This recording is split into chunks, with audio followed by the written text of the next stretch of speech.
Le profil coopératif s'adresse à des jeunes gens de tous les horizons, de tous les secteurs, qui viennent de terminer leur baccalauréat il y a 1 an ou 2 et qui veulent faire une carrière en gestion de projet. C'est 5 sessions intensives, consécutives, où les étudiants font en alternance des sessions de formation et des sessions de stage en entreprise. Le programme est un programme qui inclut des formations, des simulations, toutes sortes de trucs très pratiques. Donc moi, c'était vraiment décoller du cadre académique puis venir chercher une expérience concrète. Quand je suis sorti de mon baccalauréat, j'avais plutôt un poste de junior.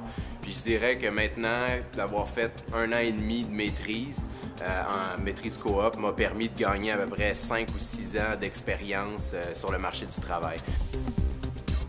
Le fait qu'on soit en profil coopératif, c'est sûr qu'on est des petits groupes, donc on se tient les coudes, on travaille beaucoup en équipe, il y a des liens qui se tissent, il y a des grandes amitiés qui se développent. Ça, c'est un côté très positif du profil coop.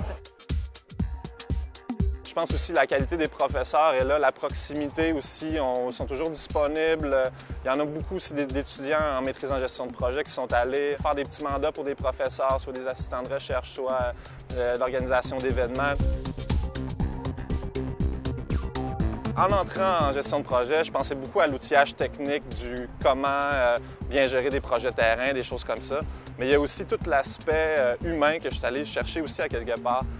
L'aspect de gestion d'équipe, de leadership, le savoir-être en fait de l'individu qu'on a besoin d'avoir aussi pour mener à bien le projet. Le profil coop, ce qui est intéressant là-dedans, c'est qu'en faisant tes travaux d'équipe sur des sujets réels, on peut rapidement valider nos apprentissages théoriques sur des cas concrets du terrain. En fait, il y a beaucoup d'entreprises qui recherchent des stagiaires, puis les stages, généralement, sont collés directement sur ce qu'on apprend. Ça te rend rapidement autonome dans l'organisation. Tu peux tout de suite, tu finis ton stage, une fois que tu es engagé, tu crées de la valeur pour l'organisation en commençant. En maîtrise en gestion de projet, c'est un petit peu la beauté aussi du programme. C'est des gens qui viennent un petit peu de toutes les formations différentes, les baccalauréats. Ça peut être communication, des disciplines plus sociales, plus politiques, d'autres qui vont être ingénieurs ou quoi que ce soit. Puis ça fait tout un bel amalgame de gens avec des spécialités différentes, puis des gens très différents. Moi, je dirais ce qui m'a le plus marqué, c'est ce qu'on a fait avec l'association étudiante. C'est le concours de cas qui a été mis sur pied, sur lequel je me suis impliquée aussi. C'est toutes les conférences qu'on a fait avec ça. Je pense que ça a permis d'ouvrir la gestion de projet au monde extérieur.